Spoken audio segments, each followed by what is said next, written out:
People are spreading around a fake ban wave that has not happened. I usually wouldn't cover fake news, but this is pretty purposeful, so I will. Of course, every CS player right now is waiting on the anti-cheat update. So when the new update dropped last night on the 16th, it was quickly noted that nothing came for the anti-cheat. You can tell because you would have thousands of cheaters on forums, Discord servers, Reddit, Twitter, everywhere sharing that their accounts have now been banned. As well, there's ban trackers which you can monitor and they would be flying off the radar. When Dota received a VAC update in February, there was thousands of VAC bans and it shook up the entire community. Valve announced their anti-cheat changes for Dota. They weren't just completely silent when it happened. They said they were gathering data for months. So let's hope we see something similar in the future for CS2, where Valve actually confirms the anti-cheat changes. With the current state of CS2, I don't see how Valve wouldn't promote it in a patch note or a blog update to the anti-cheat, similar to what we've seen with Dota. Even if Valve doesn't officially confirm it, a ban wave is not something that no one will notice. Just like when you go back in time for VAC trackers,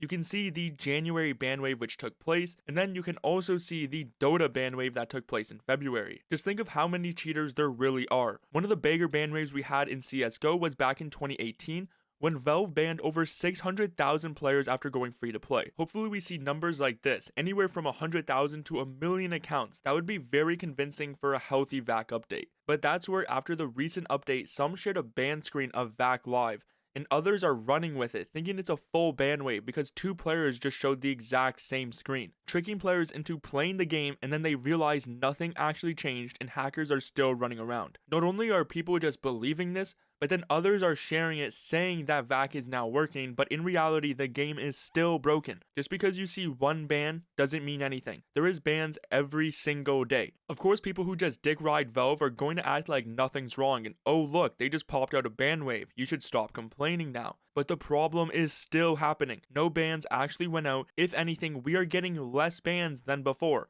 because spoiler alert, there wasn't actually any anti-cheat changes. I wouldn't be surprised if this video of the two bans was fake. Also, just like how the first CS2 VAC Live ban video was also faked by people trying to try out bad cheats and actually were instantly detected. I'm sure something similar happened here, where people just tried out extremely outdated hacks that get instantly picked up by VAC. There has been no ban wave so far, and if there was, I would be the first person you will hear it from, so make sure you subscribe to not miss any news.